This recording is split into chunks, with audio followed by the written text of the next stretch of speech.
Okay, if everyone could be seated, we'd like to get the program underway. Good evening. Welcome, everyone, to this year's Hayek Book Prize and Lecture. I'm Brian Anderson. I'm the editor of City Journal, published by the Manhattan Institute. Unfortunately, Raihan Salam, the Institute's president, is ill and couldn't be here tonight. He sends his regrets as he was very much looking forward to the event, which is one of our signature gatherings of the year. We're here tonight to honor Joseph Henrich for his book, The Weirdest People in the World: How the West Became Psychologically Peculiar and Particularly Prosperous. Weird stands for Western, educated, industrialized, rich, and democratic. And Henrich explains how this part of the world, the West, came to lead the way in embracing markets and individual liberty.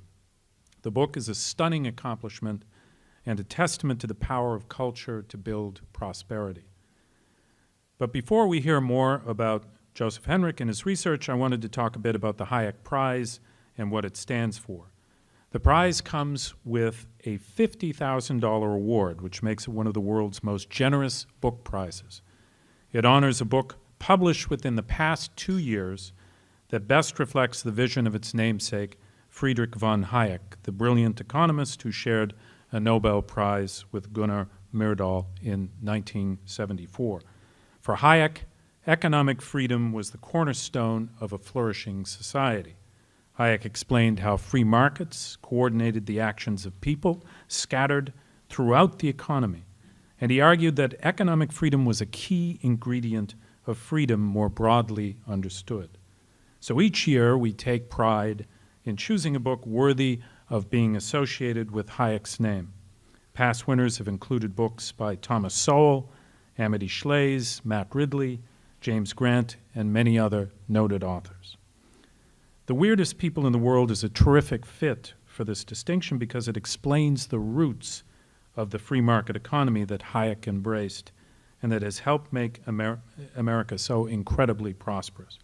It uses modern social science to flesh out theories that Hayek himself had developed.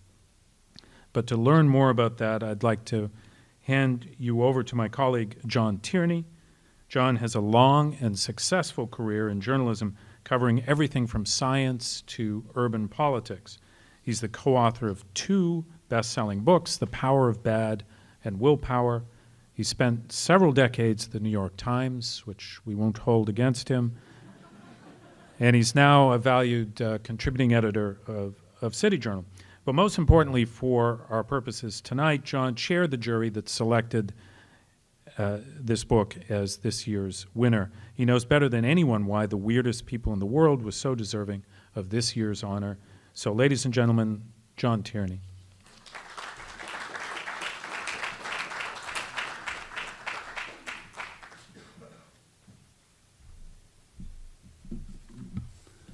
Thank you very much, Brian, and thanks to all of you for coming to celebrate this great prize with us. On behalf of the Hayek jury, I can assure you that you're in for an intellectual treat tonight. Our winner triumphed over some very stiff competition from the other finalists this year. There were great books by Kenneth White, James Otteson, Adrian Wooldridge, Gerald Gauss, and a team of French economists led by Philippe Aghion. I salute all the finalists for exploring Hayekian ideas so well, and also for doing it with a literary flair that, frankly, is not always present in Hayek's own prose. But his profound wisdom, of course, is timelier than ever. And this evening we'll hear about one of his most prescient ideas, and it was one that was so far ahead of his time that it was pretty much ignored during his life. And it has only become a hot topic recently among researchers around the world. Now, Hayek was best known during his lifetime as a lonely critic of socialism and central planning.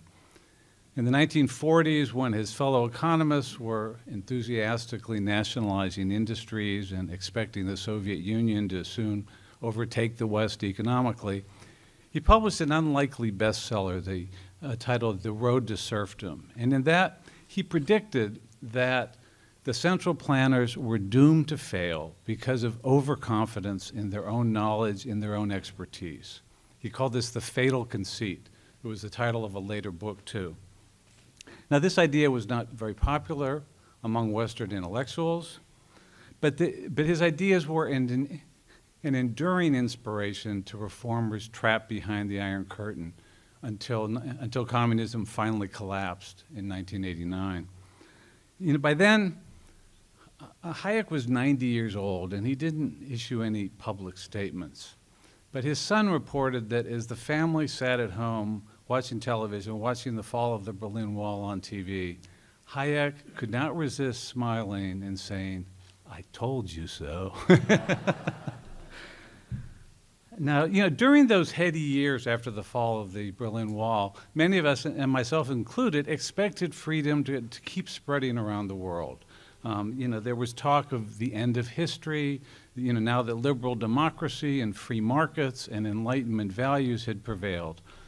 And for a while, freedom did spread.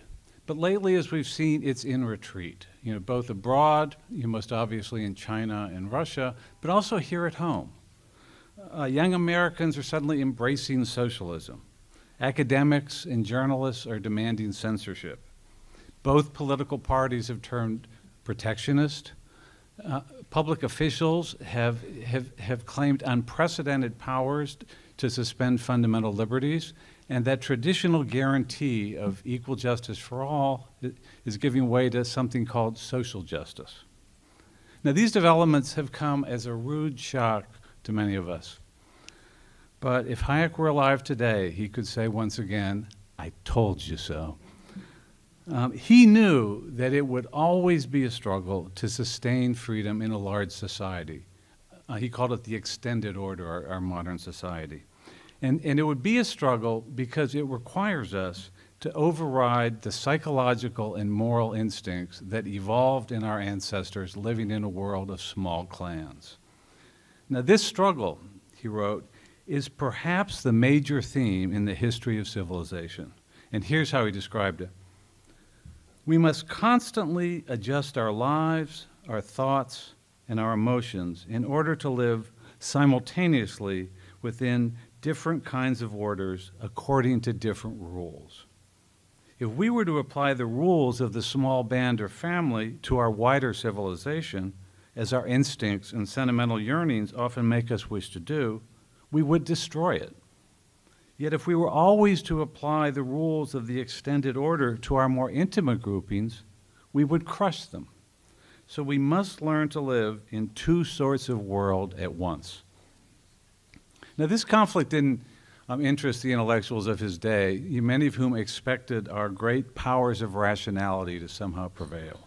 They attributed the rise of the West to the principles of the 18th century Enlightenment, But Hayek saw this as another manifestation of the fatal conceit, their delusion that they knew how to design society. He attributed the West's good fortune to the unplanned consequences of cultural evolution that began long before the Enlightenment. He speculated that people's traditional tribal instincts and morality were gradually suppressed in places where merchants traded with strangers and belonged to churches and other institutions that promoted individualism and weakened clan loyalties. The unintended result of these changes was that these societies prospered and grew, winning the Darwinian competition against traditional societies. Now, as I say, Hayek's theory about cultural evolution got no traction in his day because it offended both the left and the right. But his speculations have now been confirmed by a wealth of data, much of it collected by our winner tonight, Joseph Henrich. Dr. Henrich gives new meaning to the term multi-disciplinary. After getting undergraduate degrees in Notre Dame in both anthropology and aerospace engineering, he worked near Washington on a top-secret program that to this day he is permitted to describe as only, quote, real-time operation of United States on-orbit assets. Now, I'm guessing this means he was operating spy satellites, but his lips remain sealed about this work. Then he shifted his focus back to Earth. He drove his Mustang cross-country to California, got a PhD in anthropology at UCLA. He went on to teach at several universities, and in the process, he was separately awarded tenure in 4 different disciplines: anthropology, psychology, economics, and evolutionary biology. I think that, he's not sure if that's a record, but I think it has to be, really. Now, he's currently at Harvard, and we'll try not to hold that against him either, where he is the chair of the Department of Human Evolutionary Biology. He's published more papers than I can count, and he has won more awards and prizes than I have time to list. He's done long-term field work in Amazonia, in rural Chile, and in the South Pacific. He has helped coordinate psychological and economic experiments in societies around the world, among hunter-gatherers in Tanzania, subsistence farmers in Peru, herders in Mongolia, office workers in Tokyo. He has synthesized his new behavioral science research with rigorous historical, religious, and economic analysis in 2 dazzling books. The first, published in 2016, was titled The Secret of Our Success. And the latest, of course, is The Weirdest People in the World. It's a book that Hayek would have loved. I told you so. And we're lucky to have the author here to tell us about it. Dr. Henrich, congratulations on winning the 2021 Hayek Book Prize.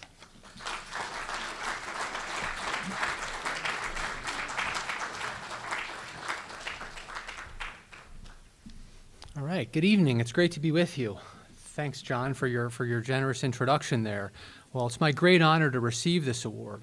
I'm especially delighted to have received it, having been selected from such an esteemed group of finalists. I'm indeed an unlikely recipient of the award. In developing the ideas in The Weirdest People in the World, I wasn't endeavoring to explore Hayek's proposals or demonstrate his principles. The only work of Hayek that I'd read prior to about 2 weeks ago was The Fatal Conceit, and I'd read that back in the 1990s. Given this, the convergence between the ideas developed in The Weirdest People in the World and many of Hayek's central proposals is indeed striking. I didn't fully appreciate the convergence until I returned to Hayek's work in preparation for this evening. I embarked on research for the book Weird in 2010 after the publication of the homonymous paper in the journal Behavioral and Brain Sciences. In that paper, which I co-authored with 2 social psychologists, Steve Heine and Ara Noren-Zion, we raised a methodological concern. We pointed out that not only were experimental behavioral scientists, including psychologists and economists, sampling from a rather thin slice of human diversity, that thin slice is actually psychologically peculiar when seen in a global perspective.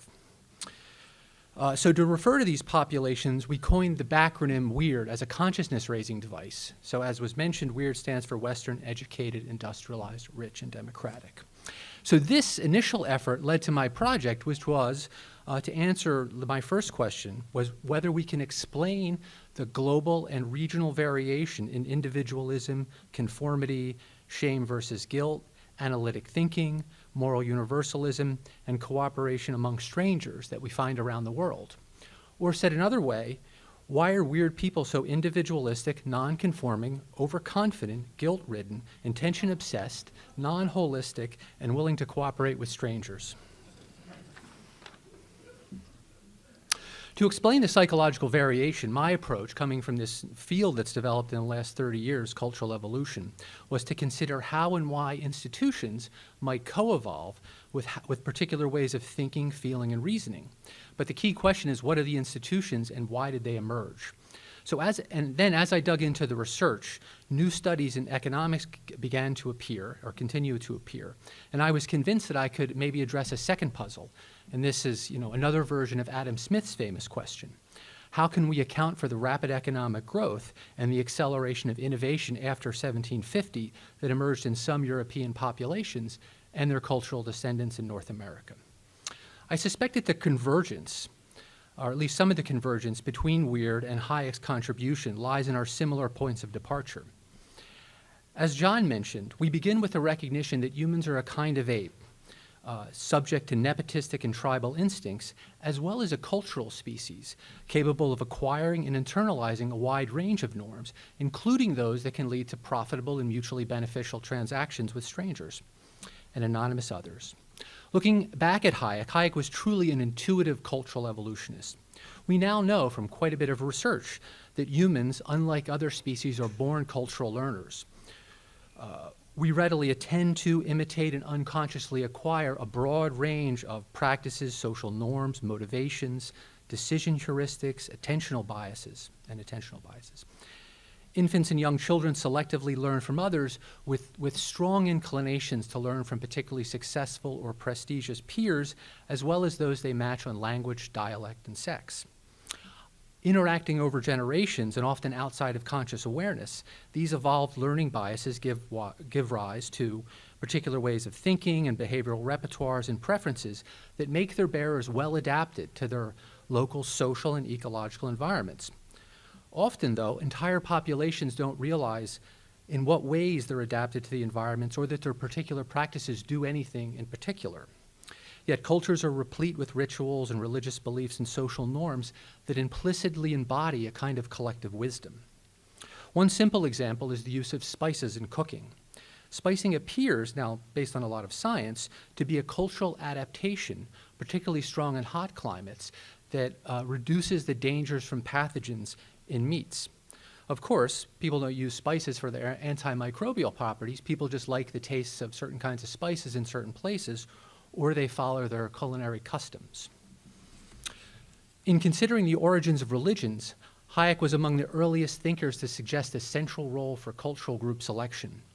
In considering the origins of the modern world, Hayek wrote, "We owe it partly to mystical and religious beliefs, and I believe, particularly to the main monotheistic ones, that beneficial traditions have been preserved and transmitted at least long enough to enable those groups following them to grow and to have the opportunity to spread." Modern research testing the predictions of this theory, researchers have now amassed a substantial body of experimental, ethnographic, and historical evidence that supports Hayek's speculation. People, for example, who believe more strongly in powerful moralizing gods make more cooperative economic decisions with anonymous others. It's not a result that makes atheists like me feel warm and fuzzy inside, but it does seem to be empirically well supported, which does make me feel warm and fuzzy inside. Hayek also shares with Weird an emphasis on recognizing that some of our most powerful social instincts, particularly those that favor intense cooperation within small groups. In Weird, I argue that cultural evolution harnessed these instincts to build the first and most primordial of human institutions, what anthropologists call kin-based institutions. After the origins of agriculture, competition amongst groups favored more intensive kin groups to defend land and property, leading to the formation of clans and kindreds. So through a wide range of social norms, cultural evolution formed densely interwoven kin networks and tribal groups by manipulating who could marry who, where married couples could live, and how inheritance and wealth flowed across the generations. Many weird people, coming from societies with the smallest and weakest families in human history, are skeptical of the potential for such kin-based institutions to assist us in explaining civilization-level questions. But kin-based institutions are not only the oldest of human institutions, but they're also the first institutions we encounter when we enter the world. Confronting a dense network of obligations and responsibilities that form the binding webs of intensive kinship in many societies, people come to see the world as governed by relationships that animate individual actions. Most of a person's relationships, and certainly most of their most demanding relationships, are bequeathed to them at birth by virtue of their place in a kinship network. In this world, trust is based on network embeddedness, while dispositions like honesty have little meaning. Honesty to whom, the people I work with ask. In societies with extensive kinship, shame is experienced when one fails to live up to one's obligations. But this emotion echoes outward through the threads of kinship and affects other members of the group. Entire families can lose face when one member misbehaves. In many societies, sons do indeed inherit the sins of the father, as well as those of grandfathers, brothers, and uncles. The upshot is that loyalty to one's group as paramount, but moral universalism is puzzling.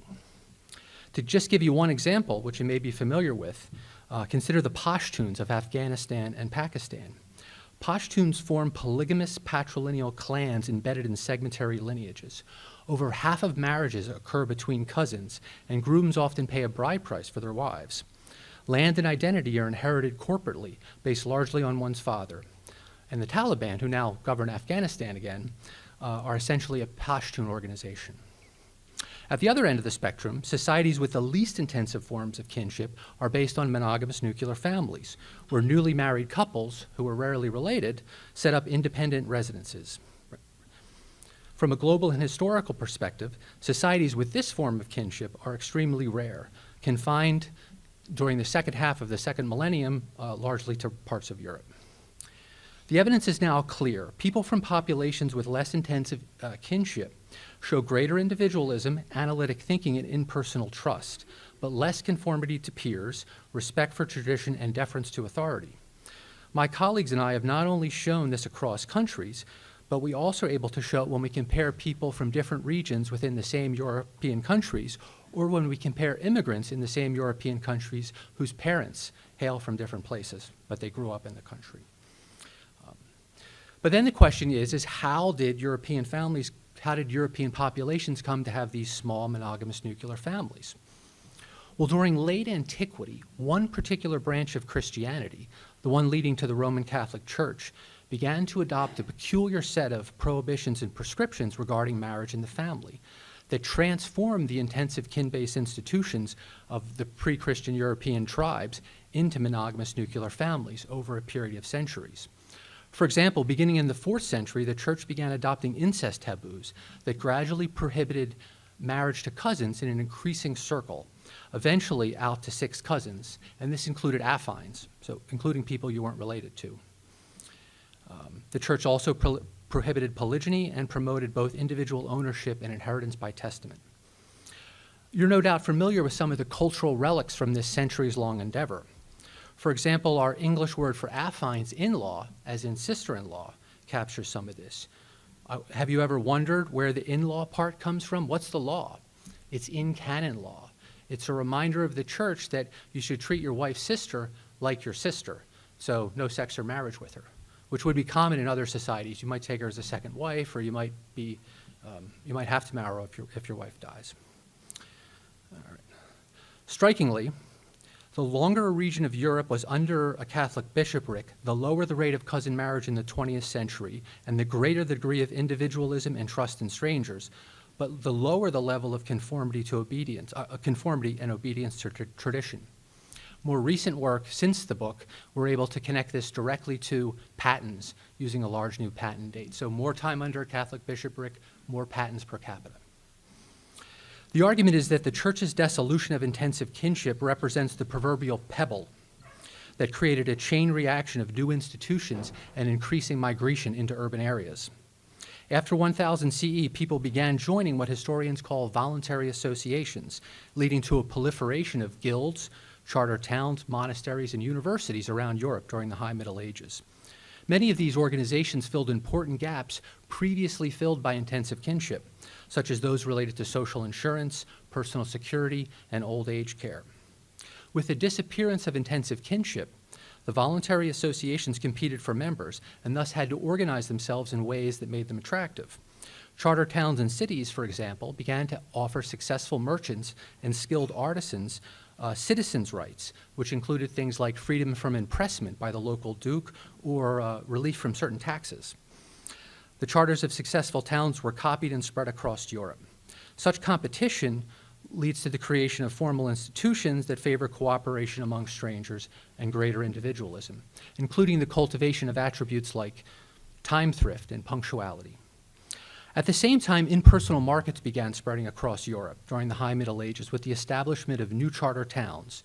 A growing number of people were becoming engaged and partially dependent on markets. Market integration means that individuals have mutually beneficial and routine interactions with strangers and come to rely on such interactions for their subsistence. To the surprise of many, and this is the work that I began in the 1990s, the comparative study of contemporary societies reveals that more market-integrated societies are more fair and more cooperative with strangers and others, not less. They are less cooperative with their close in-groups, however. Similarly, greater competition amongst voluntary organizations, so more intergroup competition, more group selection, favors increasing trust. So increasing competition amongst firms, we know now empirically, increases trust in strangers. The central argument is that, in Weird, is that changing institutions, starting with the church's transformation of the family, shifted not only social life, but altered people's psychology in ways that influenced the development of larger scale institutions, new laws, economic organizations, and the emergence of science. I'll give you one example. Western law is particularly peculiar, and it began to develop in the high Middle Ages. The first thing that makes it unusual is that it's centered on the individual, and it assigns individuals rights, these invisible properties that we seem to have. It doesn't concern itself with the relationships between perpetrators and victims, but it's exquisitely concerned about mental states, these invisible things that we can never know. They seem to hinge on those. Such laws appear designed for an individualistic analytic thinker who cares about mental states and desires universal moral rules. By contrast, few non-Western legal traditions, including both Roman law and pre-Christian European tribal codes, isolate the individual from their kinfolk. Most other legal systems are deeply concerned about the nature of the ties between perpetrators and victims, demanding to know if they're from different families, tribes, or clans. Recognizing how institutions and psychology co-evolve can help us understand why efforts to transplant constitutions, charters, and laws developed in one place to very different places often have quite distinct and often disastrous consequences. Notions of human rights seem intuitive to analytically oriented individualists inclined to moral universalism, but they're rather non-intuitive to folks from societies with intensive kinship, limited market integration, and few competing voluntary associations. But how does this help us understand the second question, the explosion of innovation that propelled the Industrial Revolution? Well, in The Secret of Our Success, my prior book, which was mentioned, I argued that human cumulative cultural evolution depends on the collective brain.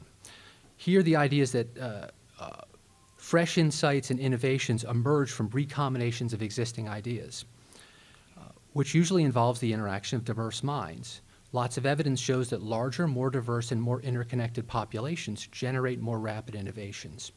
The social and psychological changes I've described for Europe threaded together a large network within Europe that actually stretched around the globe and expanding the collective brain and energizing innovation. On the social side, rising urbanization, the open apprenticeship system, knowledge societies, universities, mobile artisans, literacy, the printing press, and trade all increase the flow of ideas among diverse minds. Psychologically, rising levels of individualism, nonconformity, tolerance, and trust all would have fostered faster innovation. Impersonal trust is particularly important since it means that strangers are more likely to share ideas and collaborate. Not surprisingly, both trust and individualism lead to faster innovation and greater economic prosperity in the modern world. Tolerance promotes immigration and diversity, both of which have powerfully catalyzed innovation since the earliest days of the British Industrial Revolution and over the entire history of the United States. My lab's been analyzing the patent database. In the final chapter of Weird, I converge with Hayek once again. I pointed out that globalization is disorienting to so many people around the world because it asks them to navigate two different worlds, as John quoted. One with quite different psychological demands. There's the world of intensive kinship, which focuses on a network of enduring responsibilities, respect for elders, adherence to tradition, and local solidarity. And then there's the world of impersonal institutions and impartial laws. Here, individualism is rewarded, people are judged by their dispositional attributes, and nepotism is not considered a moral virtue. Hayek made the identical point in The Fatal Conceit. There was one other interesting convergence with Hayek. In part of this discussion, he makes reference to Sigmund Freud's essay, Civilization and Its Discontents. I didn't discuss Freud at all because I didn't think it was right for the audience I was speaking to. But I do tip my hat to Freud with my final subtitle, Globalization and Its Discontents. To summarize, to give you three Hayekian take-home points, my first one is humility. Culture is smarter than you are. Learn from history, understand human nature, and study the diversity of human institutions and ways of living. Don't trust your intuitions. They're weird. Fragility. Modern weird institutions are fragile. They arose along a particular cultural evolutionary trajectory that opened up because one religious community adopted a peculiar set of incest taboos and family prescriptions. Impersonal institutions often conflict with our powerful nepotistic and tribal instincts. And finally, number 3, liberty and diversity. Over the last 2 centuries, the capacity of modern societies to generate the torrent of relentless innovation necessary to sustain economic growth has hinged on their ability to bring together independent-minded people with different ideas, approaches, languages, customs, recipes, ways of thinking to freely engage and cooperate. This mass action depends on certain key aspects of psychology, including trust in strangers, tolerance of differences, and motivations to protect the free exchange of ideas, even ideas you don't like. All right. Thanks again to the awards committee, and who recognized the convergence of my work with Hayek, and thank you all for listening.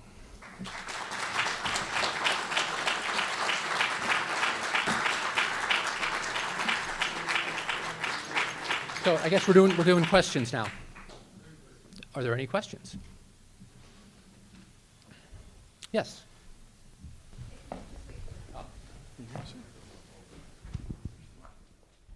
If you put current society where we are today on a continuum of kinship on the one side and where the culture had taken us to the prosperity and liberties we have today, where would you put it today? Because it seems that we're sort of drifting and evolving back to tribalism. Yeah, there has been a shift. So my lab's been studying this, and one of the pieces of evidence that we have is looking at a measure of moral universalism. So some of you are familiar with the work of the psychologist John Haidt. So John has his 5 foundations of morality, and he has a website called yourmorals.org. So my colleague Ben Anke at Harvard, as well as some of my graduate students, have gotten the data from Your Morals, which goes back to 2008. And we can use that data on morality to look at the changing morality. And what we see within the United States is, in rural parts of the United States, moral universalism has been declining. While in the urban areas, it's dipped maybe a little bit or stayed steady. So on average, moral universalism has been declining in the United States. So more parochialism. You can see this in who people donate to charity. So moral universalists tend to send their money to people most in need. So the stereotype would be poor kids in Africa. Whereas people more morally parochial give it to the local firefighters. And you can see this, the money follows the morality in this case. So I think that's a correct observation. Let me just follow up on that. So we've also asked why that's the case, and we've made some progress. One thing that seems to promote moral universalism is movement, residential mobility. And for a variety of reasons, the U.S. has suffered a decline in residential mobility, and also climate shocks make people more parochial. And certain parts of the United States have been shocked by rising changes in the climate, and they have become more morally parochial. And that's nice and easy because you get these kind of random shocks, so I'm pretty confident. Yeah. Have you considered the role of slavery in any of your studies? And if so, what have you discovered thus far? In what way? So, I mean, you know, slavery has been a common feature of empires throughout human history. And one of the criticism, I mean, I often get this criticism from some of my colleagues at Harvard, which is that I haven't given enough attention to colonialism, slavery, and genocide. One Princeton professor, in criticizing my book, actually counted the number of times they appear in my book, and it turns out 9 times. He felt that wasn't enough times. But I don't know what the right number of times is, but my answer to that is, you know, the capacity of Europeans to engage in this, you know, massive slave trade across the Atlantic is the question to be answered. Why were they able to do that? The Aztecs and the Incas, at the time the Spanish arrived, were expansionist empires who were in the process of conquering and subjugating lots of different populations. It's just that they weren't able to show up in Spain. They would have been happy to show up in Spain. There's nothing about Aztec history which suggests they would have been like, oh, well, we got to take care of the Spaniards. So that's the important part of that question. And then the other part is, how is it that, eventually in Britain, they outlaw the slave trade on the high seas, and they begin to where did that idea come from? And so that is very clearly a Western idea that goes all the way back to at least William of Ockham, Franciscan monk, who began to talk about natural rights. And so where do those, so the notion of human rights is very much a weird idea that has now gone global. Yep. Yes? Fine, or the lack of studying of Western philosophical ideas like Descartes, et cetera, not occurring so much in our universities. What effect do you think that is having? In other words, the idea of individual rights, there was a building of ideas in the 18th century, the 19th century, and people are not studying philosophy anymore. What role do you think that is playing in our society today? I don't get stumped that often. I don't think I've thought about that. Good question. I'll have to ponder that some more. Yes. I was wondering if you could talk a little bit about assimilation with all the immigration going on all over the Western world, and how much how do the non-weird assimilate to the weird, or do they completely, or do the weird change a little bit with the non-weird? Yeah, so economics is really focused on using immigrants, and so immigrants it's a nice study because you get people from different parts of the world, and you can attach them to some characteristics of their home countries, and then see if you can see that in second generation immigrants, third generation immigrants. And what happens is we can see an echo of the home country in second generation immigrants, and maybe a tiny bit in third, and then it's gone. So maybe 2 or 3 generations to assimilate. I have a former student named Michael Muthu Krishna. He can nuance that even further because he can look at the cultural distance from where the person's coming from. And it takes a little bit longer if the person comes from a further place. Some languages are harder to learn. I mean, English is harder to learn depending on what your starting language is. So those kinds of things affect it. I think of that as a policy about how to do immigration better. The more we know about this, the better we can do it. And I'll mention this research we've been doing. One of the ideas is that there's a paradox of immigration. It's clear that immigration drives patenting. Let's call it. So you can measure innovation in lots of ways. One way is to look at the patent database. So we have the entire patent database from 1800 to, I think ours goes to 2010 or something. And then you can get the U.S. Census, and you can look at immigrants and see how counties that received shocks of immigrants to see how that affects patenting. And it's clear that more immigrants into a U.S. county lead to more rapid patenting. It's as if people get smarter. And in fact, the native-borns actually patent more. So the inflow of immigrants makes the locals even more likely to come up with a patent. But we wondered, maybe you can have too many immigrants, because theoretically that should happen. I expected to see a hump shape. We didn't see a hump shape. So at least throughout our 200 years of U.S. history, we never got to the down part, at least in the sort of, our aggregate data approach. So, yeah. How weird are Russia and China? They're not as weird as you might think. So they're sort of kind of midway. We have a few different ways to measure this. Of course, China has been changing rapidly. And, one of the other things, so I talked about the Catholic Church, but there's also the Greek Orthodox Church. And the Greek Orthodox Church implemented a kind of light version of this marriage and family program. So in lots of our studies, we see the effect of the Catholic Church being strongest, but we see a weak effect for the Eastern Orthodox Church. It kind of fits the history in the sense that they had a light version, they came late and didn't go as far and things like that. But places like, where we can see it, there's not as much data from Africa as you'd like, but Africa has very intensive kinship. They still have clans and polygyny and all that kind of stuff. Middle East, of course, Pakistan, places in Central Asia still have very intensive kinship. Guy in the back, I want to.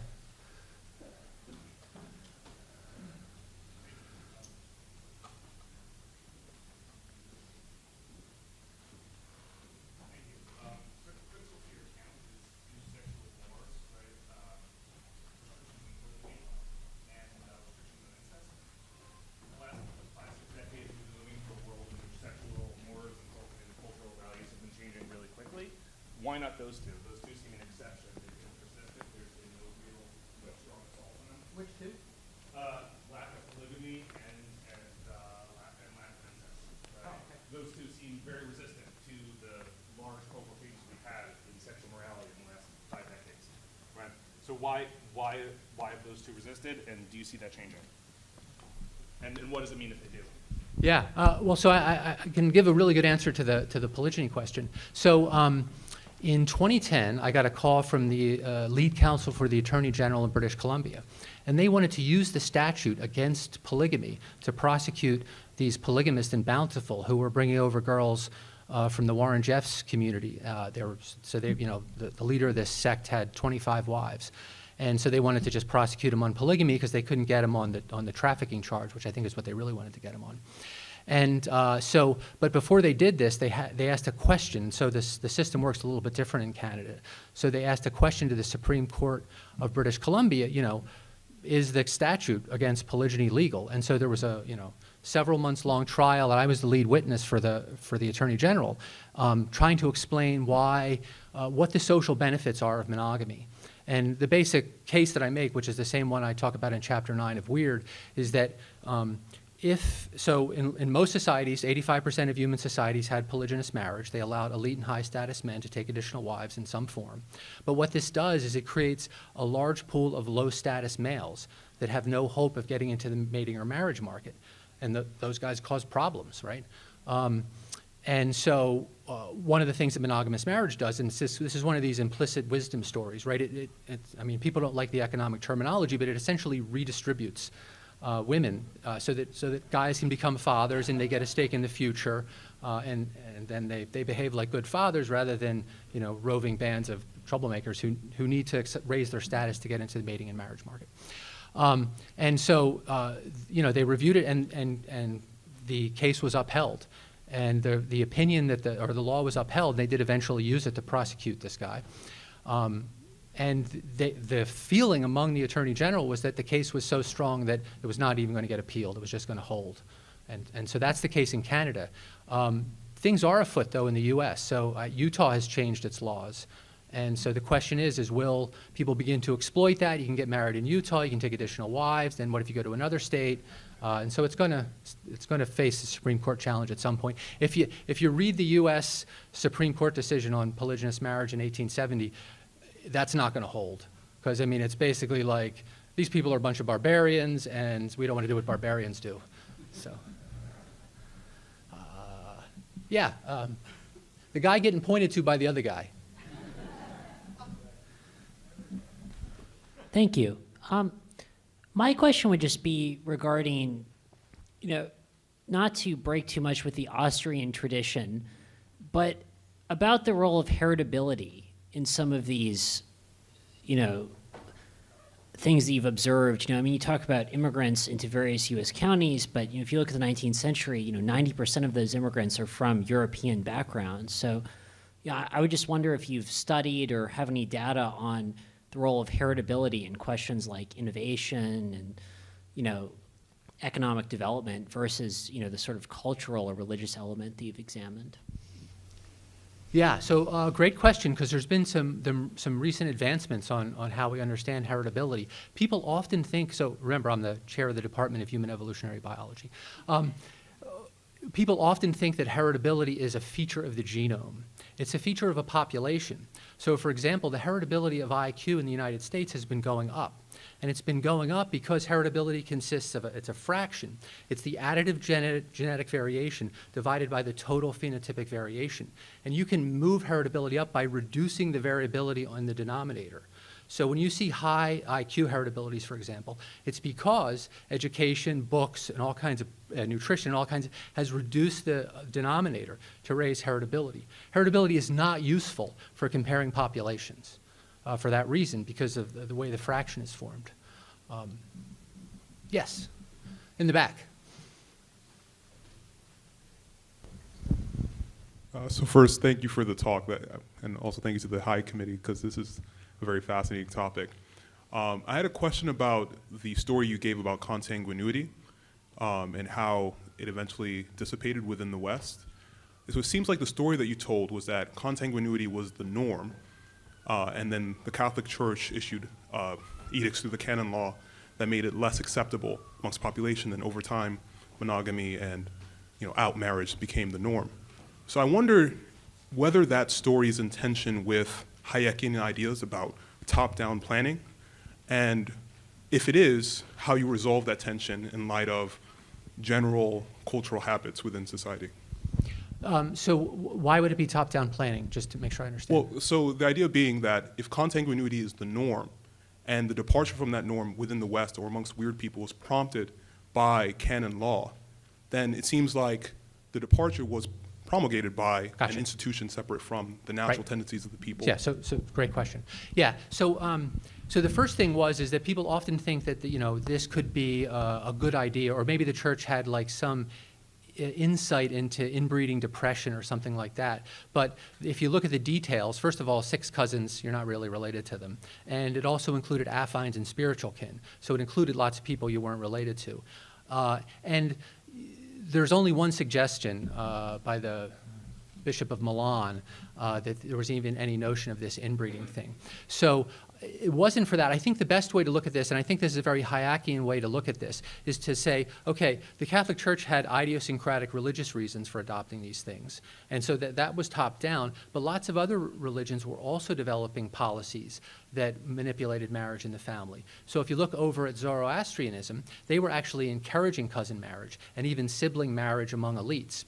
And if you look at Islam, they had limitation on polygyny, so they limited men to four wives. But they had an interesting inheritance rule, which said that, because remember, Muhammad was a trader, so daughters had to inherit half of whatever sons inherit. But for lots of agricultural populations, this is a big disaster. And so it's a disaster because if your wealth is in land, every time you marry off a daughter, your land goes away. And so you gradually get less and less land. So what that promotes is one of the things that you see it rarely elsewhere in the world, but it's common in the Islamic world, which is patrilateral parallel cousin marriage. So if you're a woman, you marry your father's brother's son. And that keeps the land from going anywhere because it just moves from one brother to the other brother, right? It's all collective. And so that builds a different kind of social system where you web people closer together. Actually, that's one of the things the Pashtun do. So they build these tight webs of kinship. I can't read the sign. 5 minutes, okay. Yeah, yes. Yes. Yep. And then I'll get the person behind you. Thank you very much. Your lecture was amazing. And I just have a question about the youth population in particular. And so I was wondering if you have any thoughts or analysis on why the youth population domestically has been leaning more towards that kinship, and if you've noticed that there's any youth populations that are particularly resilient against that kinship ideology. Which population were you talking about? Youth, youth in particular. Oh, so in the sense that they're not moving around as much and staying closer to their Yeah, families? so essentially, like culturally and socially, our like domestic youth population, so perhaps millennials and downward, tend to gravitate more towards kinship and the sort of ideology of tribalism. And so I'm Right. curious to know, do you have any thoughts or analysis on that? And have you seen any populations within that youth demographic who appear to be resilient against that tribal ideology, if that makes sense? Right. Yeah, so I don't know, I haven't seen any data on actual trends toward kinship. But I mean, if you look at sort of the far left kind of wokeism, that's very much, identity politics is very much about tribalism, right? It's reassigning your identity to your descent group. So it's kind of a reassertion of a kind of tribalism by saying you are whatever your descent group is rather than whatever it is you want to be, right? So that's very kind of non-individualistic and kind of returns to that tribal way of thinking. Resistance. Well, the mechanisms I talk about in The Weirdest People in the World should create the kind of, should create the immune system. So competition amongst firms, residential mobility, market integration, those kinds of things. So, yes? Do you Sorry. believe that there's an increasing, Right, sorry. in effect, suppression of diversity of thought in our educational institutions and even in our corporate institutions, And if so, is that pressure towards political correctness, how does that impact our educational and corporate society, pursuant to your approach? I think that's obviously a problem. So, in my role as chair of the Department of Human Evolutionary Biology, I have to deal with members of my faculty getting canceled all the time. One of my colleagues is David Reich, and he studies ancient DNA, and he had a whole bunch of people attack him because he published a book showing that there's lots of interesting genetic variation around the world, and you can track this back into history. One of my colleagues, Carol Hoovman, wrote a book, T, about sex differences based on, testosterone, which begins acting in utero to create differences between males and females. And she got canceled by someone in another department. So it's kind of Anyway, so it's a big issue, and, fortunately, many of us have tenure, right? So that's what tenure is supposed to be for, right? Although some of my colleagues, it's not sure they completely read the contract. Yeah.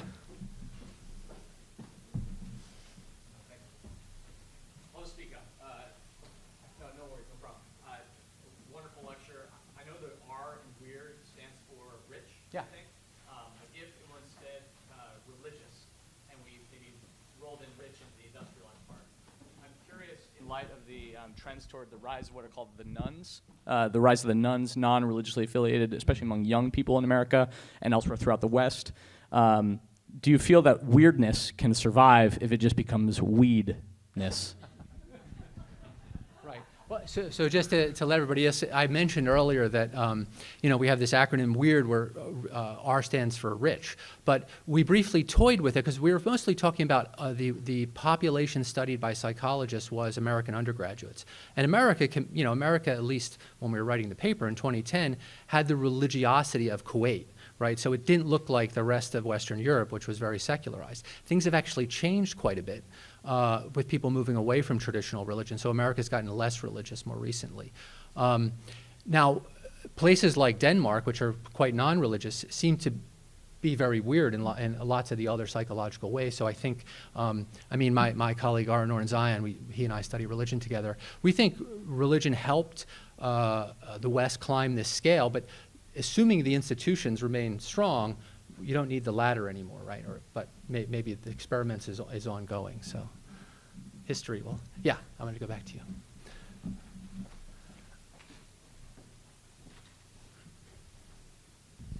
Thank you.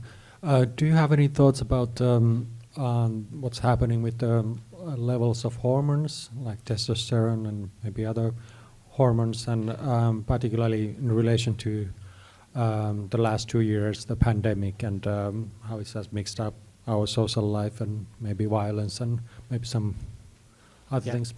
Well, I'll just make a general comment. I don't have any particular thoughts about the details of what's been going on recently, but one of the things that my research for this book and others is to realize that our hormones and our biology is very much interwoven with our institutions. And one of the ways this comes out in the book is that the details of male testosterone depend on the marriage system of the society. So in monogamous society, some of you may know that after a man gets married and then has his first child, his testosterone declines. And then if he gets divorced, then his testosterone goes back up again. So it's responding to his marriage system. In a polygynous society, a man gets married, his testosterone doesn't decline. Has a first kid, doesn't decline. Because he's still on the marriage and mating market. So testosterone is, in part, what it's for is engaging that marriage and mating market thing. So it's responding to the institutions, and so you can manipulate, and lots of other things are going to affect testosterone levels in all kinds of ways. So we're still figuring out, the social and biological science shouldn't really be separate. One of my kind of drums that I beat at Harvard is that, the division of the university into the natural sciences and social sciences is a product of, German dualism, essentially, where somehow humans were not a kind of animal, and so we got put in a different area. And getting those two groups to talk, I live in the middle, right? But it's hard because they speak somewhat different languages, and none of the social science want to be thought of as biological scientists. And anyway, so that's an important issue. Yes? So the internet is maybe the quintessentially weird invention, and yet it strikes me that a lot of the aspects of the more recent web are distinctly unweird in the sense that there is not a lot of mobility necessarily between, say platforms. There are these huge network effects that keep people locked in. The dynamics of going viral are not necessarily the dynamics of free competition in the sense that we understand it. And filter bubbles would create a kind of sort of intellectually incestuous environment that's very much unlike what you've been describing. So is there a way in which it works at cross purposes? Yeah, so I mean, that's a great question, because on the one hand, we're talking about the collective brain, and the internet seems to be the ultimate, right? We can immediately, within seconds, transfer ideas around the globe, and now with Google Translate, languages matter less and all that kind of thing. But at the same time, there's still human nature. And one of the things I write about in The Secret of Our Success is this kind of ethnic psychology, where we're attracted to and prefer to interact with those who speak our dialect and share our views and stuff.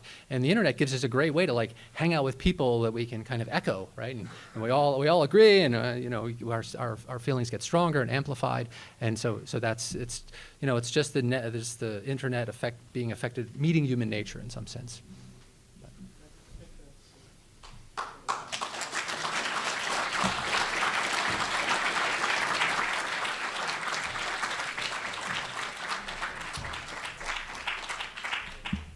That was extremely interesting. I want to thank you all for coming. I hope you enjoyed the event. Before I let you go, though, I wanted to say a few thank yous. First to Tom and Diane Smith for underwriting the prize and lecture.